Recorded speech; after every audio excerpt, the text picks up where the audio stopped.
And moreover are protected from harm. And this is neglected to some extent in many discussions, but among the freedoms that one would like is the sense of safety in this online environment. If we do not have that sense of safety, if we don't have real safety, then it's not likely that we will be comfortable using the system. And so much of our discussion needs to be how to preserve all those various values for all of us who use the net now and for those many billions who will use it in the future. Just a few comments regarding the context of the NETmundial. It's very good that, first of all, NETmundial has put the emphasis on internet governance principles, not internet principles, but internet governance principles.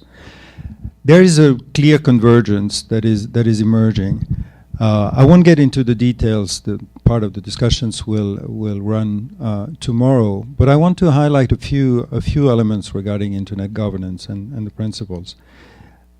And in particular, the fact that we have an ecosystem of institutions that have handled progressively the technical aspects. Let's call them technical aspects. They are broader than that, but fundamentally the distribution of IP addresses, the management of the domain name system, the development of protocols, and so on.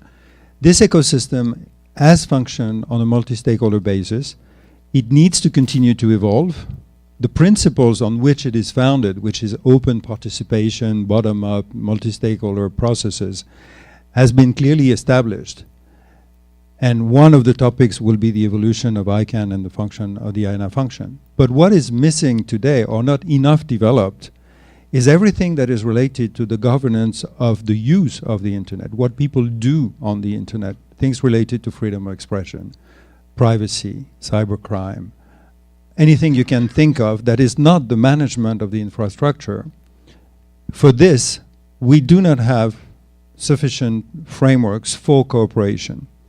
And one of the reasons why cooperation is needed is because the internet has brought a layer of applications and social activities that we generically call cyberspace, where people actually are interacting and being present together in shared online spaces that are across border. And the reason why I raise this is because sovereignty is a very interesting and important principle that still underpins the relationship between nations in most cases. But sovereignty, the exercise of sovereignty in the digital age, needs to take into account the fact that national decisions can have an impact on another country, and also the fact that governments and civil society and the private sector and academia and all stakeholders in general have a joint responsibility in the management of the rules and the elaboration and implementation of the rules that should apply to shared online spaces. And the challenge is that, of course, we're talking about the risk of fragmentation. The risk of fragmentation, and you know that in the draft there is this expression, unfragmented. The infrastructure and the fragmentation of the infrastructure, or the potential fragmentation, is one topic. But I would say that it is not the most difficult, because everybody wants the infrastructure to remain interoperable as much as possible. On the legal side, on the contrary, as Vint was mentioning, the situation is not a unified framework. It is a fragmented legal framework, which is the decisions and the legal frameworks of each country.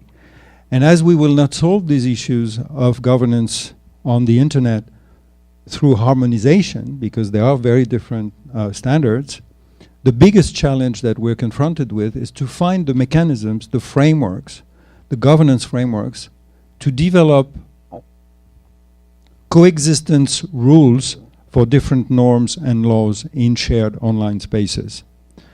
And this is a big challenge. It requires the introduction of due process mechanisms internationally, not through treaties, not through the traditional means of international cooperation, but it requires, in another word, to have implementation mechanism and frameworks that are as innovative as the internet itself in managing the coexistence of these different norms.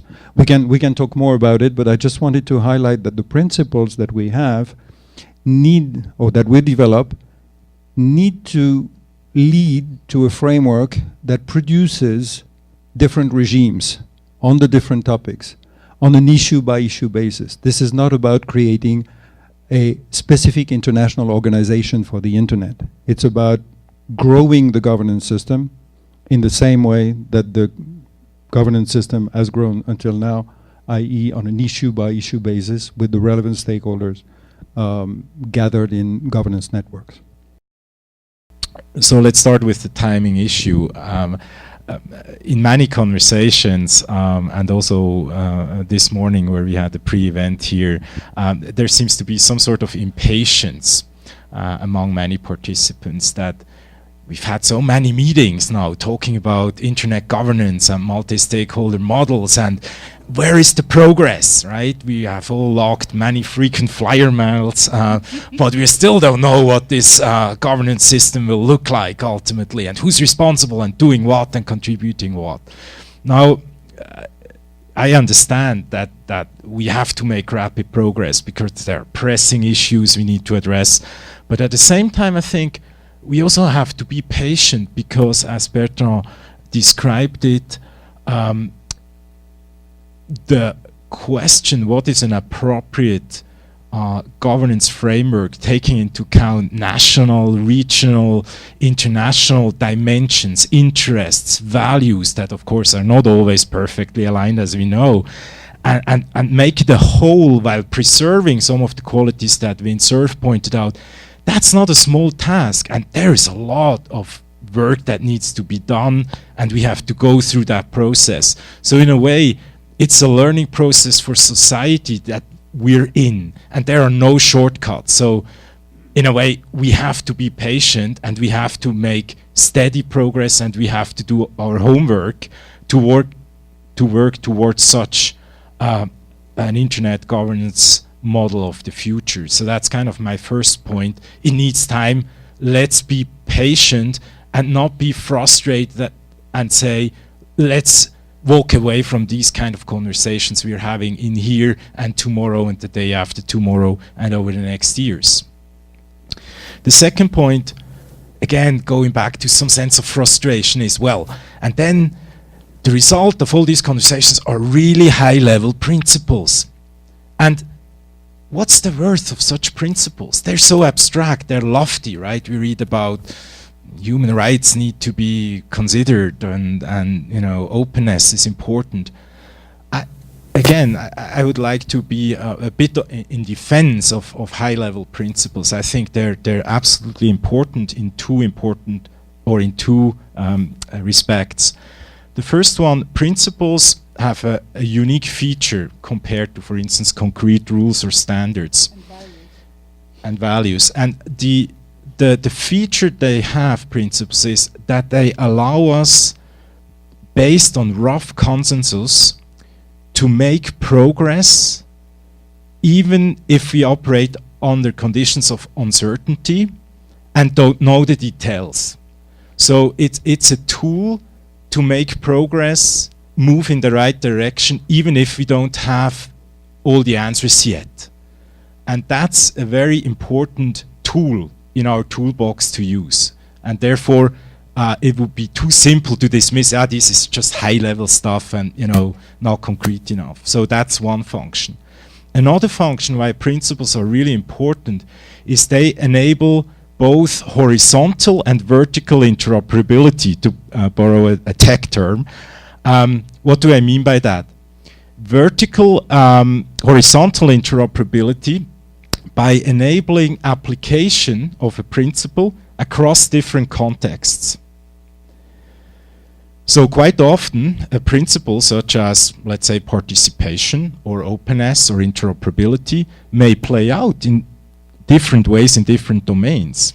And the principle actually allows you to adjust when you implement the principle to the particular environment you are applying the principle to. So it's context aware and has a flexibility built in. Also to preserve the diversity actually of context. So that's an important, I think, feature of horizontal interoperability. Another one would be that it's applicable across domains. So for instance, the tech community, software engineers, they understand what principles are. Lawyers, they understand what principles are. Physicians, do no harm, understand what principles are, and so forth. So there is a horizontal quality of interoperability that principles enable.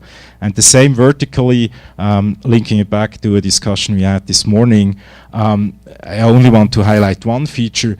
Principles allow you to bridge the tension, or otherwise it would be a contradiction, between what the default is. Yes, in principle you're right, but, and here are the reasons why an exception applies. And that's another feature that the principle allows us to have rough consensus on the general direction, or the basic value it incorporates, while also permit to disagree in specific circumstances, geographies, cases of application. Now, of course, and that's the last, just kind of as a footnote, going forward, and that links back to the time question, we have to implement principles. Of course, we cannot just end with formulating them and have rough consensus. We need to do implementation work. And for me, one of the interesting questions, also what role academic institutions can play, is how could implementation look like after a NETmundial? What kind of contributions could you make to flesh out the principles that are valuable, but of course also have their limitations in what they can achieve, like any instrument. So thank you very much. I'd like to start with the term ecosystem. Personally, it's used a lot in this context, and personally I don't like it very much. And the simple reason for that is that I think it underplays the role we as humans play in shaping this environment. An ecosystem seems to regulate itself by itself, but with regard to the internet, it's us who have the privilege to set the rules for our digital environment. And the term ecosystem seems not really to reflect that. That's at least my opinion. Now, when we look at what we are discussing right now, and there has been a lot of haggling over the rules that we want to apply in the field of internet governance, I would say that human rights have become a really major source of rules for the internet. Personally, I must say I seem to go through a sort of fast-forward course in understanding where they come from, why the wording really matters, why there is a difference. So whether you talk of freedom of information or free flow of information, the one sort of confers rights and also obligations of governments, obligations of companies. Free flow of information doesn't do any of that. But in the negotiation of the principles we will be discussing tomorrow, many people didn't see the difference. These are things where we all go through, I would say, a period of capacity building in order to be able to really govern together the internet. I would say right now, that's at least an analogy I like to use, is we are with the internet in a stage like early capitalism, Manchester capitalism, where children were working, people died early, because there was not only lots of exploitation, there were no rules that would tame this sort of industrialization. And my feeling with regard to big data is a bit like that. There are no limits. Everybody does everything to just sort of exploit the data that we on a daily basis create. So I think we need to, in order to create sustainable internet, we have to come up with common rules that sort of make it sustainable in the long run. And I hope that human rights will play a major role in sort of setting these rules, because this is agreed language that all governments have signed at some point, and I hope that all countries and all companies and users who now use the internet begin to understand and to accept them. Perhaps I should add another note here. In the negotiation of the text, lots of those who were on the executive committee or the high-level committee said, why do we need to repeat all this? It has been said many times. Human rights are covered elsewhere. Can we not just skip this section and keep it short? It is so important that we really begin to digest the meaning of those rights and use them as a source for sort of shaping the future of the internet in a way that is not only gives us guarantees our rights, but in a way just seen pragmatically also lowering the transaction costs for companies. If they know they have to respect the rights of their customers, their users, then there is less uncertainty also for them what they can do in the future. So I think we would all benefit very much if we appreciated human rights as a source of regulation. I can follow up and say that I think there are a number of arguments where it's difficult to say that the internet is an ecosystem. One is, of course, that the internet is very dynamic. It changes all the time. It expands. It grows. An ecosystem is more a system in balance. I would say that it is important to understand when you discuss the governance issues that internet is not a state.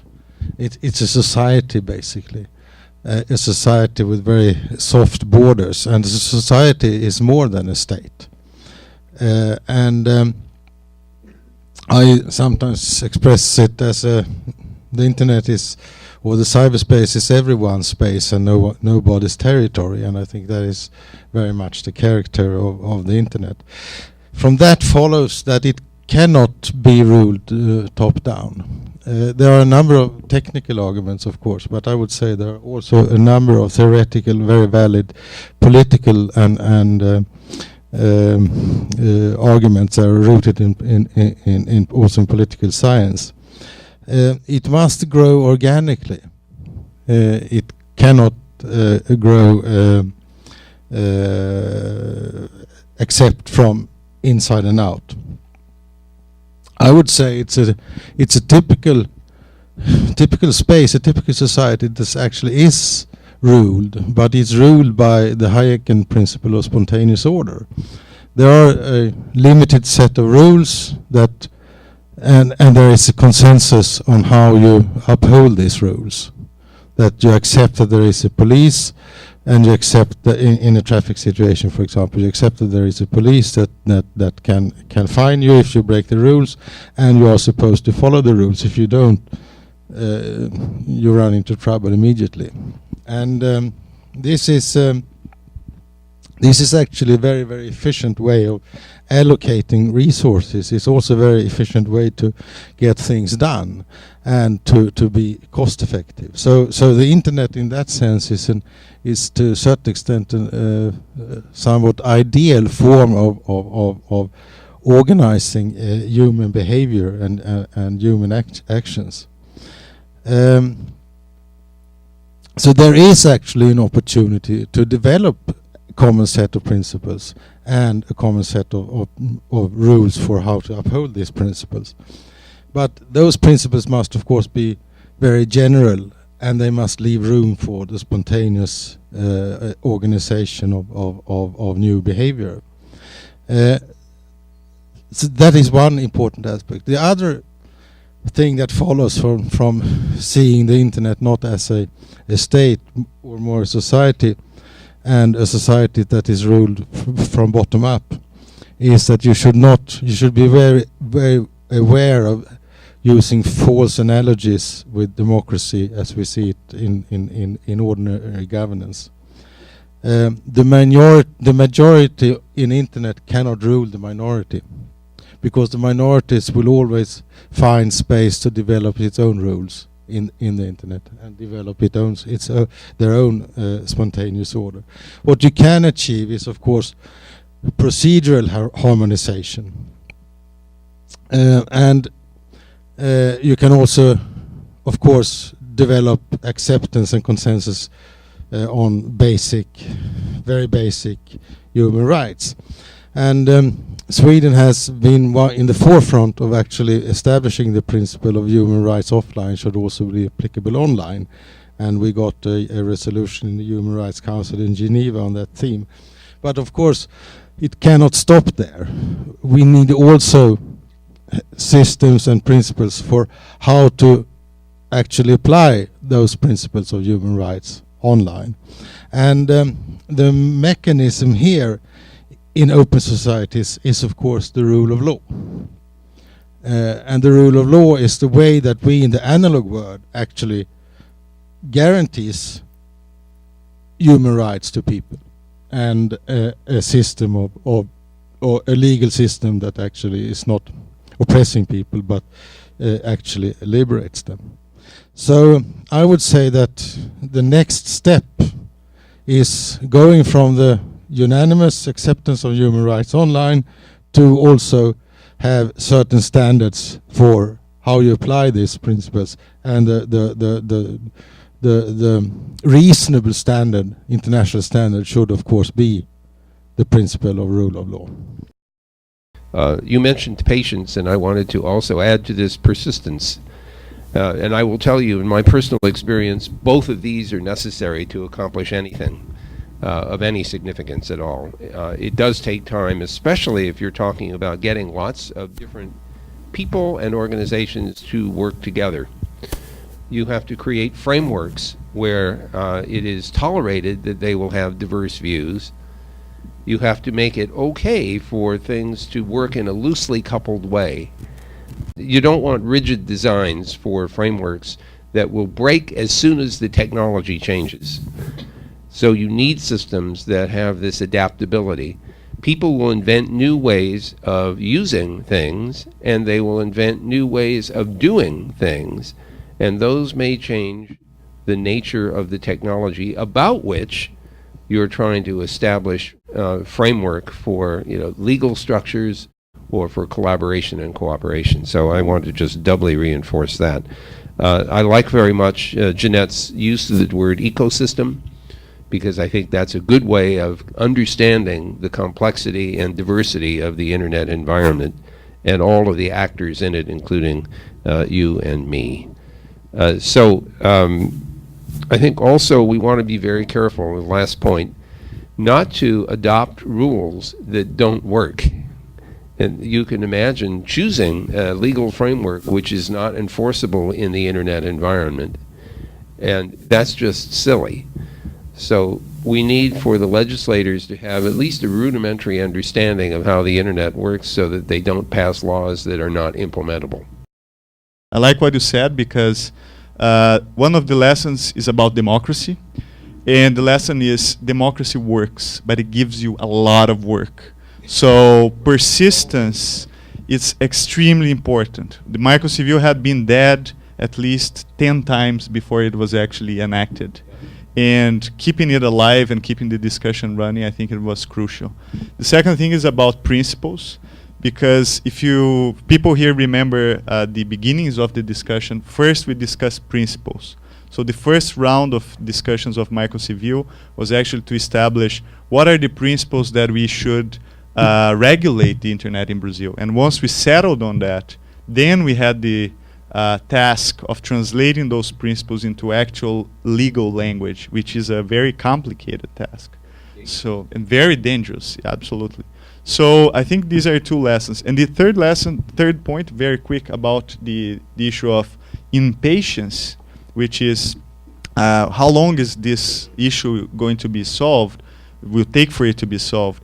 And I think we are living, as we were discussing over lunch, in a moment in which it's similar to when the United States in the 60s and 70s had to debate what is the contours for freedom of expression, a principle that was already in the Constitution, but until the time in which, like, you had new media outlets, television, newspapers, it was basically sitting not idle, but very much like in a low pace for a long time, until you had to actually come up with how it should be applied to this new media context. So I think we're exactly living in that moment in which we are going to have, for the next 2 decades probably, to decide how these principles that we have inherited will actually translate into this new environment of the internet.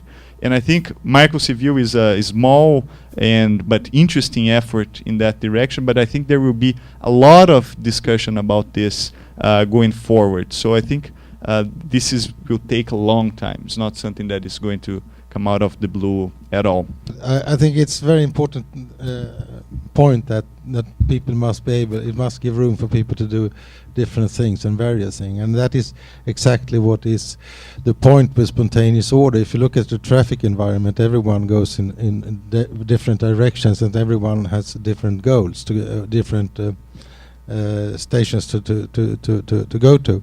So that is, and I think, but I also would say that we can apply very much from what we have done in the analog world. Actually, I mean, we have in the Western world we have at least 4 distinct constitutional traditions. We have the American, we have the British, we have the French, and we have the German, and then you could add the Scandinavian as well, and they work perfectly well together. 3 of them is in the same European Union, actually.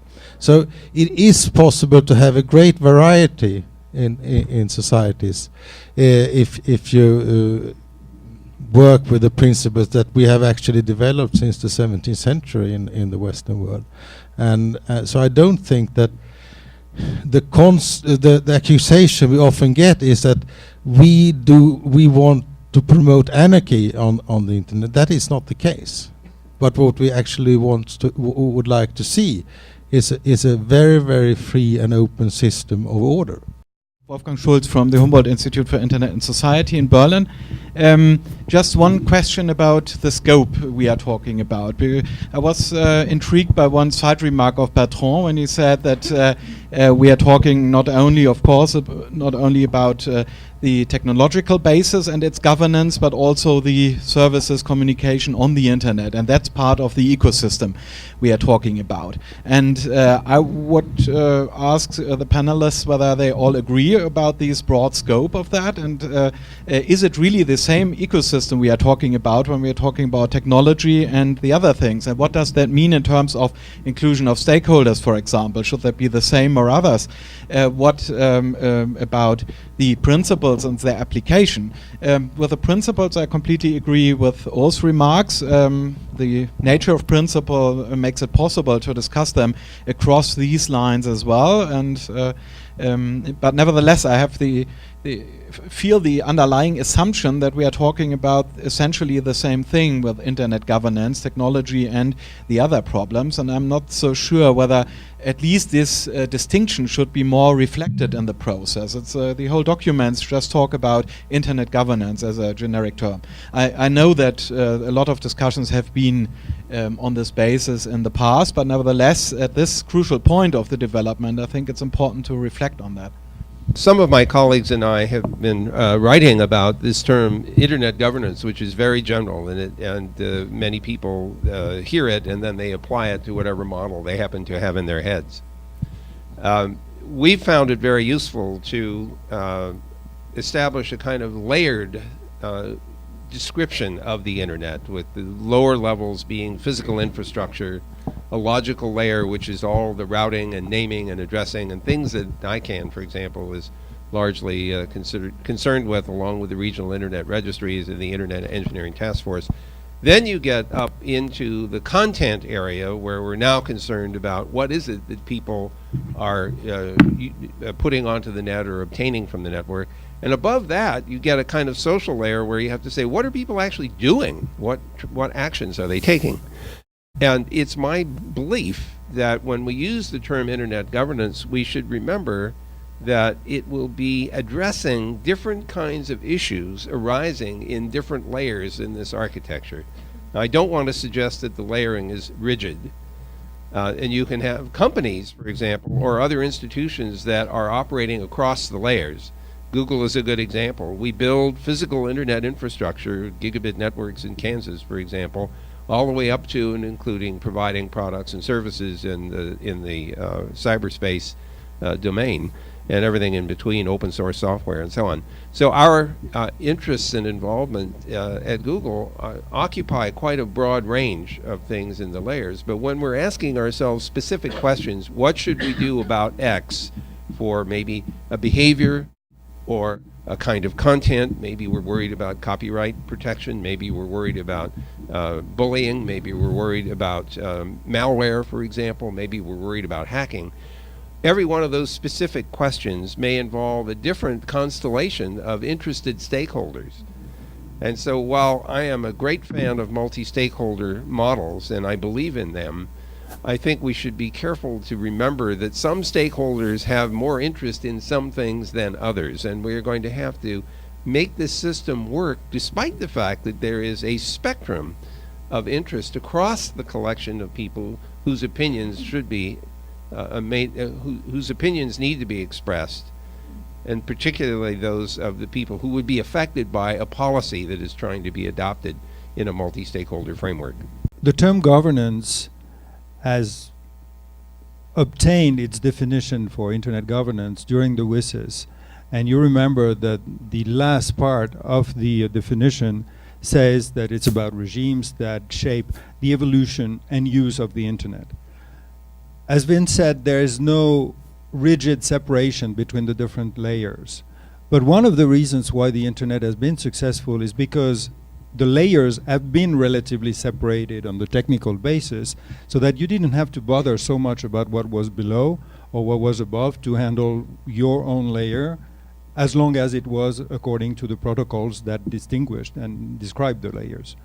I strongly believe, for one, that the governance infrastructure, or the institutional constellation, to use Vin's term rather than ecosystem, should be layered in a certain way, in the same way, because the mechanisms that exist today for the technical infrastructure, let's call it this way, have been put in place with one thing that was an incredibly original characteristic. It was conceived as being global from the onset. The distribution of IP addresses, the standards, the ICANN system for the naming was intended to be global from the onset, and therefore the institutions themselves have been either regional or global, but certainly not territorialized. When we deal with the other dimensions that were mentioned, everything that relates to the applications, everything that relates to what people do on the internet or in cyberspace, we start from something that is not global in terms of legal structure, although now the users are feeling that they are part of a global space. And to make a side note, I've always considered that history is in major part the constant effort of mankind to basically find mechanisms for living together in larger and larger and larger societies. And what we're bumping into at the moment is something that no human society has actually really tackled properly, is how do you organize the coexistence of 1, 2, 3 billion people who have very different norms, very different beliefs in shared spaces. This has been problematic enough in national spaces where people were locally interacting. But we now have to do it across borders in a way that needs to accommodate their differences, in a way that both respects them and enforces the different national laws. And so it is a huge challenge that is completely different from the challenge of maintaining the distribution of common resources, which was the existing multi-stakeholder model. I'm not absolutely sure that it will be replicated exactly in the same way for getting the legal framework more interoperable.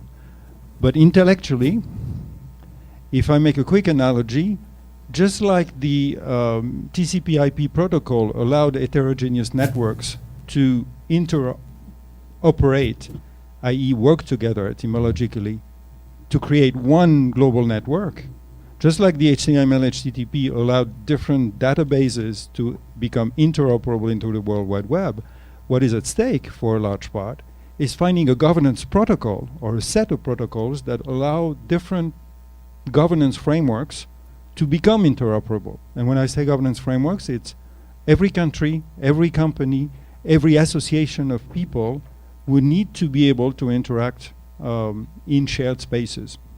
And so this is the reason why I was making the distinction. I would say throughout the first perhaps half a decade of its existence, it was met with a lot of suspicion, particularly among the technical community, always associated governance with government. And there was already a long learning process involved in the use of this term. Sort of the social sciences taught the others a lesson. It's not dangerous to use the word governance. It's not painful, and it just tries to sort of reflect on the way the internet evolves right now. It doesn't imply anything bad. And what I would say is that we are not in control of the further development of the meaning of this term. It might broaden or become more narrow again, we don't know. But I think Wolfgang's question might actually refer to, if we imply with internet governance the multi-stakeholder approach, what we do at the moment, does that apply also to what you mean with your layered system? And that is probably the core of your question, and I would make a big question mark here for various reasons. First, the term multi-stakeholder has a sort of similar career. It seems to now to apply to everything. There is some sort of isomorphism going on. Everybody who wants to be legitimate sort of flex multi-stakeholderism, but the meaning of the term seems to shallow out to a degree where it's not clear anymore what we really mean by it, where it applies, and also what its limits are.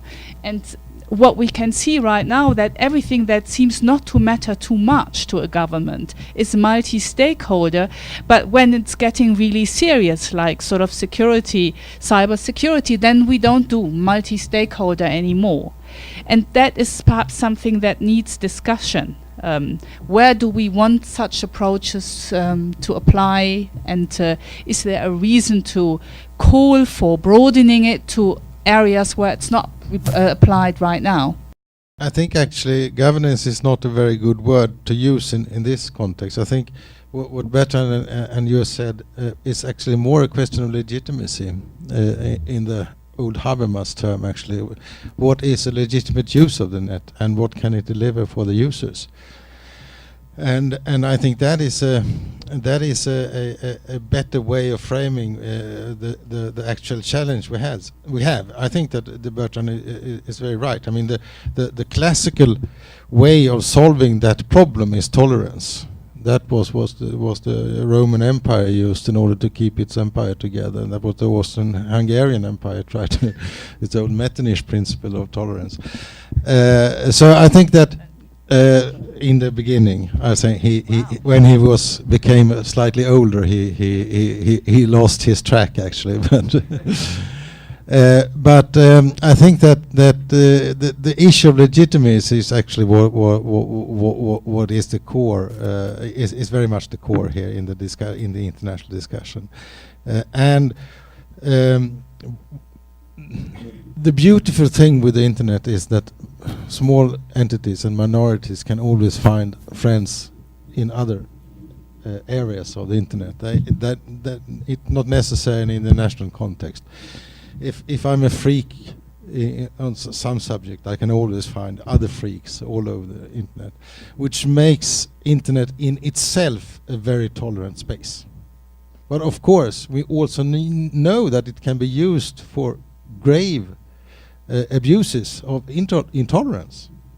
And we have to find ways to define what is legitimate use and what is not legitimate use. And these will, to a certain extent, they will be vary from country to country and from culture to culture. But we need to find ways for those various definitions of legitimate use to live together. And I think that one way of doing it is actually to see if one can find procedural consensus on how to deal with what is seen to be illegitimate behavior. My question is, however, directed to Bertrand, and it may be a somewhat unfair question. You spoke, I think, eloquently and sensibly about the need to think about developing different regimes in different issue areas in order to promote greater cooperation and deal with the problem of what you call legal, or referred to as legal fragmentation. If I could push you a little bit, do you see any low-hanging fruit where regime building exercises might gain traction to help build momentum towards cooperation on eventually the really big, tough, intractable issues that were certainly the subject of this morning's discussion here at this forum? One, I think, to Monroe's comment, we are indeed in a situation where there is a pendulum swing in another direction than the direction that we experienced initially in terms of openness, spreading, and globalization due to the internet. There is indeed a movement, a sort of backlash movement towards renationalization. And I say that with a lot of caution, because we shouldn't consider that it is necessarily by mean intentions. In many cases, it is the reflection of the frustration of a certain number of governments. Not all of them are dictatorships at all. I mean, I've represented France, and when the environment doesn't provide the tools to solve an issue, the natural toolkit that you use is the set of national laws. And developing a national law to solve a problem that is an international problem may work for a while, but in many cases, the likelihood that there will be competing national laws that overlap and that sometimes conflict is actually making the problems that you're trying to solve worse.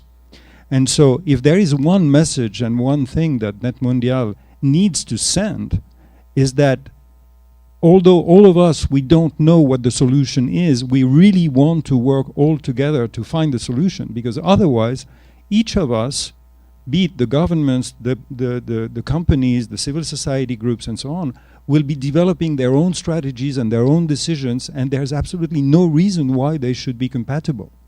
So the one thing I want to see out of NETmundial, going into Earth's comment regarding patience and so on, is one, let's state that we want to work together, because if you don't have all the stakeholders around, whether you call it multi-stakeholder or not, I don't care. As long as people are willing to be around the table and tackle the problems that they have in common. And second, that whenever there are initiatives that exist or that have emerged, that they get traction and that they move forward. Which goes to the second question regarding, I don't know if I would qualify this as low-hanging fruit, but when I look at what we're doing with the internet and jurisdiction, the interesting thing is when you take the term jurisdiction, which by the way I hope will remain in the document that is currently a draft, because there's a mention in paragraph 40, and I hope it will not be eradicated. When you look at the term jurisdiction, which is one of the core problems I was addressing, if you pull the string, it comes with a lot of different problems. And so the key question is, if you want to address this issue, you need to focus, narrow down to something that can be operationally done. And this is what has taken, again, the notion of patience, that's taken 2 years to identify something which is all the issues related to content that is illegal in one country and not illegal somewhere else, all issues related to freedom of expression on transborder platforms, to find issues that are not necessarily easy to solve, but where there is a common concern or a common interest that leads the different actors to want to work together. If I talk about those issues, which is transborder requests for domain seizures, content takedown, and access to user data, it is a problem for the platforms. It's the problem for DNS operators. It's the problem for governments. It's the problem for law enforcement agencies. It's a problem for civil society groups and for international organizations. And so when you put them together around the table, at least they are willing to move forward. They identify some elements. So this is something that for our initiative has become the focus. I'm not saying that it is an easy thing, but it is something that is getting traction. And in terms of methodology, I think whenever there's a general theme, it can be cybercrime, which is different from what we're doing. If it is cybercrime, here again, you need to put the different actors around the table and try to focus on something that can be the entry point. I mean, when you started the internet, it was not from the onset to do what it is today. It was first to try to use the computing capacity somewhere else, and then it evolved into a vision of something larger. So that's the answer on low-hanging fruits. And generally speaking, what we need, I think, is to come out of NETmundial with the 2 tracks, apart from the principles and roadmap. But you will discuss that in the roadmap. But if in the roadmap there could be an understanding, there is one track which is improving the existing institutions or mechanisms, including the IANA contract and so on, that deal with the infrastructure. And second, having a second track on how to develop the framework to produce regimes and governance networks. That would be a good outcome in terms of framing the discussion, I think. The principles for governance get broader and broader. That is to say, we have human rights now totally imported into the internet, kind of eloquent talk by Frank LaRue, which is, this is about privacy, it's about human rights, it's about democracy itself. At the same time, we may see a shift from Bertrand, I'm not sure, maybe it was Olaf's view that this is, we have people trying to live together. Maybe we've had the last quarter century coterminous with the development of the web, with this kind of tendency shifting to a new counter tendency. So I'm a little worried that we have history moving in one direction and governance principles moving in the opposite direction, broadening, and how will that deal with the project of NETmundial? Several things immediately come to mind. With regard to legitimacy, this is a classic example of a term which gets used, I'm not accusing anyone of anything here, but it gets used often by someone whose business model has just been destroyed by your new invention. They will then announce that it's not a legitimate invention and you are illegitimate, or maybe in harsher terms. I think we need to be a little careful about that word, because there are people who will say, well, who gave you the right to do X? Well, nobody gave Bob Kahn and me the right to do the internet invention. It was a problem that we worked on. Then the question will be, well, how do you manage it? And that's evolved over time. And I think our job to come to what I believe is the most important crux of the matter is not necessarily to create a fixed framework of rules and regulations that is not adaptable, but rather to create procedures that we agree are legitimate for purposes of finding solutions to problems arising as the internet continues to evolve, as more parts become a portion of it, like the Internet of Things, and as new applications arise. So I think it is the procedural side of all this that is important to give, to which we must give legitimacy, so that we can adapt our solutions as the system continues to change. Oh, I'm sorry, low-hanging fruit, two. One of them is digital signatures. This is figuring out what is the legal weight of a digital signature. And if we have agreed processes by which someone obtains a digital signature and then uses it, then we may be able to affect commerce in a broader scale than we might otherwise. And I think if Tumas Ilves were here, he would make some fairly strong arguments along those lines, given the success of the use of digital signatures in Estonia. The second thing is cooperation with regard to cybercrime. And here I'm thinking about informal as well as formal practices. one of the most interesting situations in the net is the configure worm, which has been around for a long time. I think no one knows where it came from, and no one is quite sure what anyone is planning to do with it, because it apparently hasn't actually been used to do some bad thing. But it's out there roaming around. A very informal group of experts, including law enforcement from many countries and hackers and others, simply formed a very informal working group in order to analyze and understand what was going on. And the informality was the key to the success.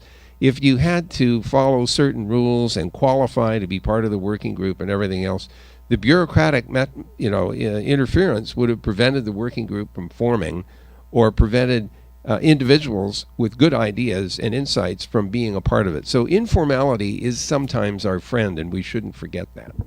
So you mentioned Estonia, and it's amazing how the use of digital signatures can have an impact over the practice of democracy. And there are all sorts of examples coming from Estonia, for instance, the use of cell phones for voting and for citizens to engage in public decisions. So I think for everybody, anybody interested in the relation between technology and democracy here, looking at the example of Estonia. I want to follow up on the issue of participation in the internet governance model, or whichever model it will be. And I don't know about you and your respective countries, but whenever there is an issue to do with policy and you invite the general public to participate, they don't participate.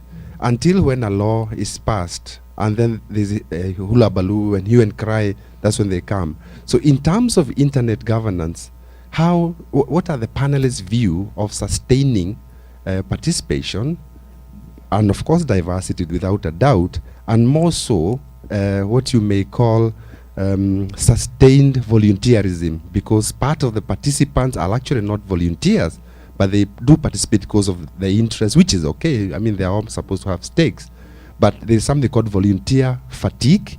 And so whatever governance model that's going to come up, what are the panelists' view of sustaining true volunteerism? Thank you.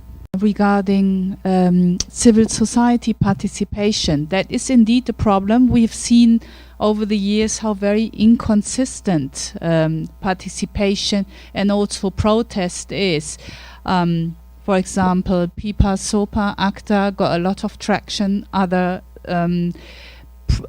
potential problematic issues such as the trade negotiations are much more difficult to sort of mobilize people.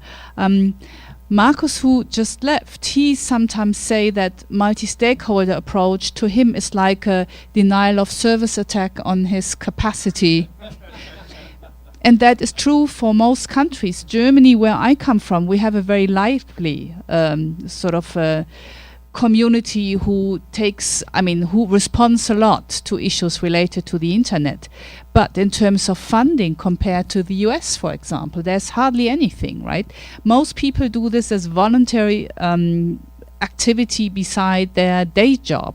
So it's not possible, really, to sort of to sustain it in a way that, say, the private sector can handle this. They hire lobbyists who do nothing but sort of work on members of the parliaments, issue statements, suggest new language for legislative activities. Civil society can't do that. And on the global level, it's not easier than on the national level. But how can we speak about multi-stakeholder approaches if one of the stakeholders doesn't have the capacity to work on the same level with the same intensity as the other stakeholders? So I don't have an answer to that. What I can see is that in many countries some sort of infrastructure is emerging, mobilizing around legislation, forms networks that will be reactivated for other legislation or other issues, but that is no answer to your question. I think one of the big problems that we have to tackle is actually that out there are a number of political suggestions that are not related in any way to the actual problems that we have to solve. And I think that this risk actually to create a great disappointment. I'm strongly in favor of the American initiative to cut the links between the Department of Commerce and IANA, but not because it will solve that many problems. I don't think it will actually, but it will increase the legitimacy of the system, and I think that's worthwhile. And that is what I don't use legitimacy in a way to fight competition, but actually the system as such must be legitimate with the users. And there are obviously, I mean, we have seen it with some governments. There are things that is used. The internet is used for things that is not legitimate in the eyes of the users, because it affects them in a way that they are not comfortable with. And the discussion of privacy is obvious, an obvious case. And I think that this is not related at all to the governance issues. I mean, there are no practical links between the debate on surveillance and the debate of governance. If you change the governance, I mean, everyone will still be free on doing surveillance as long as they see it legitimate from their point of view. And in order to tackle that problem, we need to increase the legitimacy of the internet as such, and of the way that we use the internet, and the way that we actually are engaging each other on the internet. And I think that is perfectly feasible, but it is difficult. If I add to the description that Bertrand did, I would also say that it's also a question of very difficult process of modernization in certain countries that are exposed suddenly for parts of the modernization that follows the globalization. And it is difficult for them to do that, and I think that we also need to respect that this is the case. I wanted to ask some of the panelists how they think these principles could help address the issue of surveillance. Will it change anything? All of these principles that in the draft outcome document are already in place. They're not enforced how they should be, but nothing's new there. So I was just wondering what would change with these new principles to address the human rights violations that are happening on the right to privacy and the impact that has on other rights, such as the right of freedom of expression, association across the world. Which layers or which frameworks the government should be involved and which ones it shouldn't? I think that one here should look to how do we organize ourselves in the analog world. And I think, how do governments relate to society? And I think there is a clear distinction between how the Chinese government relate to the Chinese society and the Swedish government to the Swedish society. And we all know the difference. And I think it's also preferable to organize the internet as a society from a model of open society rather than from the closed societies, not to talk about totalitarian societies. So I think it is extremely important for the government to understand that when they act in internet, when they try to regulate internet, or when they do use the internet, they must act as responsible governments act in the analog world. That is, following the principles of human rights, following the procedures based on the principles of the rule of law, and if they do that faithfully and honest, it will turn out quite well. If they don't do it, then just as in the analog world, we will end up in a mess. I know it's a long shot when you can spend the whole afternoon discussing the implications between democracy and mood stakeholderism, but certainly some extreme positions on these discussions would say that we are replacing democracy with the word mood stakeholderism, and we don't have a concrete outcome of this, what mood stakeholderism means. I would say that's an extreme view to this conversation, but I would like to refer to the panel on how do you tackle this relation between democracy and mood stakeholderism, and how those two concepts can intertwine and relate to each other. Of course, multi-stakeholderism is not democracy. in the classical sense. It could be seen as corporativism, actually, which is many of us know that that's the anathema of democracy.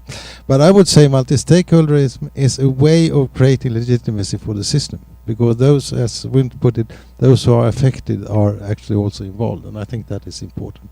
And those who develop the internet, that is the users and the business community and the tech community, they must be involved in the internet for many reasons, for technical reasons, but also from the, as I tried to say in the beginning, because there are very, very stable arguments that can be rooted in political science and for the present model of internet. And I think the empiric evidence is enormous. I mean, it's a success story. It's one of the maybe the greatest success story in mankind, in the history of mankind, actually. And I think that should be noted when we in the critical discussion on it. It does not mean that it is perfect, because nothing human is perfect, but it's basically a success story, and it is a success story because it has been built on bottom-up principles and on the fact that the users and the developers are in the driving seat. I was interested in those of you who mentioned human rights as principles that could either in whole or in part. And my question was, for those of you who said that, could you clarify what you had in mind? Is this more something that applies to users? So whoever is doing the governing is going to say to users, this is what you've got to respect human rights. You can't bully. You can't be involved in hate speech. This is what you can and can't do. Or is it going to be something that applies to states' legitimate use of the internet, or to powerful actors' use of the internet? Because as tempting as it is to say, well, let's just do all at once, they're actually quite different things. One of them is using human rights almost as a tool of governance, whereas the other one is using it to hold whoever or whatever is creating and enforcing the rules to account for how they do that. So I wonder if you could just expand on what you meant, those of you who brought that up. We've been discussing this outcome document again and again. Should be there a paragraph on surveillance, and how should the wording be? There is now a strong group that suggests language like that mass surveillance measures have to be necessary and proportionate, and it's still very contested. Will we get this language into the document or not? And what this shows is that even with language, one can really exert pressure on governments. It's possible to increase the pressure and make them justify their activities. And this is why human rights are, how they also apply. It is something that can be held against the actions of governments, be they democratic or not democratic, and also I think secret services. So I very much believe that they apply on this sort of general level, but I also think that we are right now in the process of sort of getting them together, human rights and internet governance principles, and a next step will necessarily be becoming more concrete and thinking about implementation, like sort of high-level principles in architecture design. At some point you want to get concrete and think about cases of application and how this can be done. So this is just the first answer, but there will be more answers to come. I'm quite sure about this, that this whole process won't stop with NETmundial. There is so much momentum right now. This will go on, and part of it will definitely look towards implementation. Now, the question of the role of government. A principal answer for me would be everywhere where we need the rule of law. Rule of law is something that is really necessary for everybody who acts in the internet space, and governments is sort of a proven concept for that, to sort of implement it. And it's a robust concept in many respects. It's not perfect, it has clearly weaknesses, but it's something we can build on. So I'm definitely not against government involvement. The open question is how the division of labor will be between government, civil society and private sector. And that is something that will certainly need more thought. And one big big issue here is, of course, the regional scope.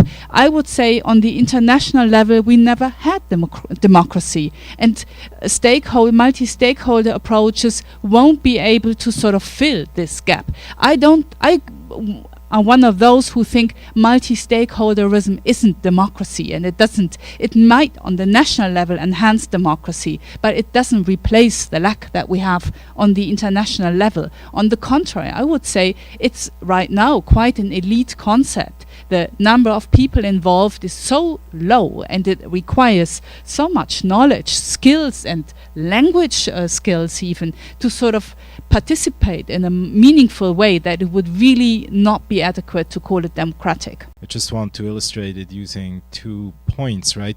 One about democracy. I'm coming from Switzerland, not Sweden, that's the other country in Europe with S, Switzerland. And that's a direct democracy, and we vote all the time on anything, yeah. And it would be big misunderstanding to think that democracy as extreme forms of participation always lead to good outcomes. That's not necessarily the case.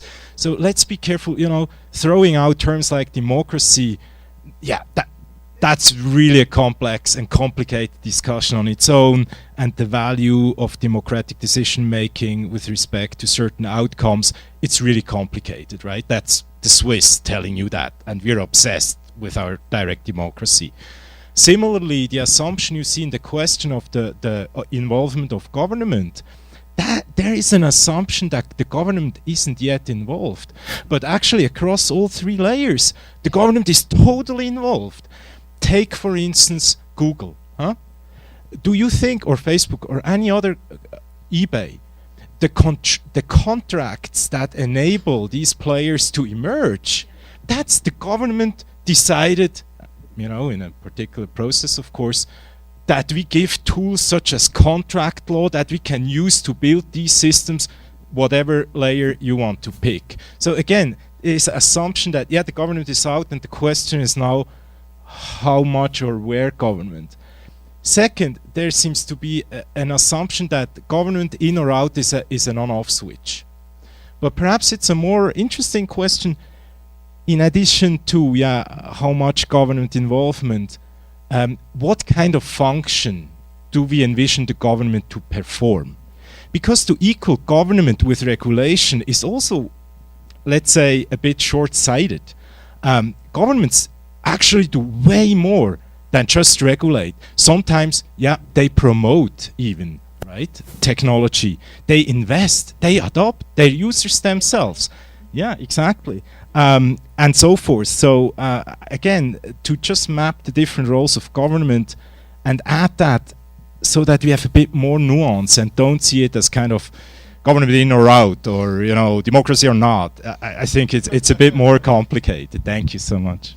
A few quick comments. The first thing on the link between surveillance and governance, which was the first question.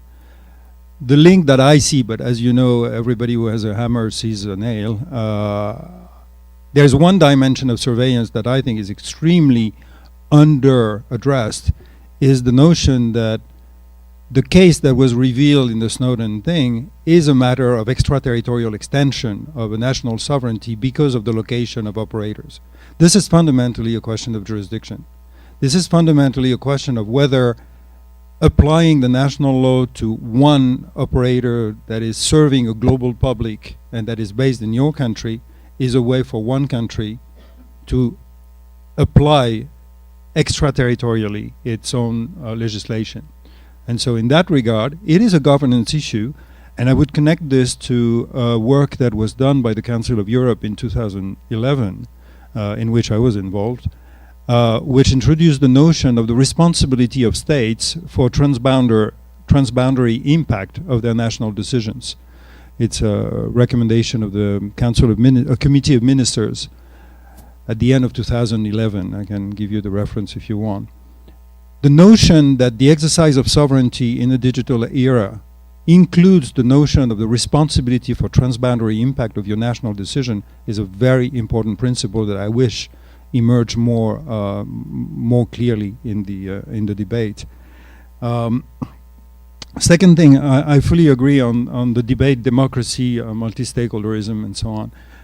One thing we need to be very careful about is that we have a strong tendency of equating democracy with representative democracy and representative democracy with elections, which is an incredible shortening and reduction of the meaning of democracy. In that regard, I don't see them as even representative democracy and multi-stakeholder processes as being contradictory. They have their respective roles and functions to play. I have a personal model of governance that goes through 5 stages, which is agenda setting and issue framing, the drafting of any kind of document, recommendation, or law, or whatever, the validation, the implementation, and the enforcement. And the validation can be very well done by governments or a group of governments. The recommendation of the Council of Europe that I was mentioning or referring to was completely developed in a multi-stakeholder manner by a small group and a participatory process. I was part of the group. And then was validated by a committee of ministers. So it's not either or. But one thing that I'm completely sure of is that the principle that at the global level, there is a monopoly of representation of citizens by governmental representatives is not functioning. And I say that as a former representative of a European country. It is not sufficient, be it only because the chain of accountability is extremely long between the third secretary of the mission somewhere and the electorate. And also because when we say government, it's much more nuanced again, because there are many agencies. In every government you have this split where the law enforcement and the data protection authority, they don't really have the same position. And we saw that very clearly in ICANN. To make just one anecdote, I was in the GAC and I was the vice chair of the GAC, the Governmental Advisory Committee in ICANN, when I was the French representative. At that time, law enforcement agencies were pressing tremendously for the GAC to endorse rules that they wanted to see inserted in the registrar accreditation agreement. And the GAC endorsed it. Guess what? A little bit later, the same governments were forced to recognize that the data protection authorities in their own countries were actually not so consulted, so much so that there was an explicit letter from the Article 29 Working Party that said, we don't agree with what the law enforcement agencies from our countries have forced you to put in. So, to answer the question of what role for governments, the expression I always use in multi-stakeholder approaches is that the roles of the different stakeholders vary according to the issue, the venue, and the stage of the discussion. It can be discussed further, but any situation where it's either governments or not governments is much too simple, and it needs to vary according to the issue. Well, it's hard to add a great deal to these very helpful comments that have come before. I will say that making the mistake of trying to equate multi-stakeholder models with democracy runs afoul of scaling, at least. It's really hard to imagine getting 7 billion people in the world to all get together and make a decision. So we clearly need to do what the computer scientists do, which is to what's called divide and conquer. The whole idea is to break problems up into pieces that can be addressed by smaller units or by a less powerful computer, and then try to assemble all the results into a solution. So scaling is a big issue here. We should not forget that. I just wanted to mention that the organization called the Internet Society was named that because some of us believed that a society would emerge out of the Internet, and in some sense I think that's what we are watching. So the last point, I think, is exactly as Bertrand says, that the roles of various interested parties or various affected parties in the development of policy will vary depending on what issue is involved and where perhaps in this layered structure the problem arises. And so I don't anticipate that in a multi-stakeholder environment every stakeholder is involved in every policy issue.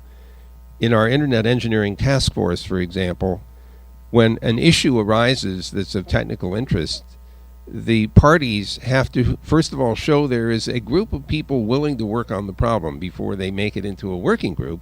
And then when the working group is formed and the charter is established, anyone who's interested is allowed to show up. In fact, there's no way to be a member. There's no way, no place. All you can do is show up, like Woody Allen says. 80% of life is showing up. And so you have to show up, and your ideas are either adopted or not, depending on how persuasive you are as to their value. This is the sort of flexibility that I hope we address in fashioning multi-stakeholder mechanisms for creating policy related to all the various aspects of the internet that are arising. Before I close, I just would like to thank the Konrad Adenauer Foundation for the support for making this happen, and also the Brazilian Internet Steering Committee and IDRC. They are the sponsors for this event, so thank you so much. Thank you for such an amazing panel that we had. Thanks to our panelists.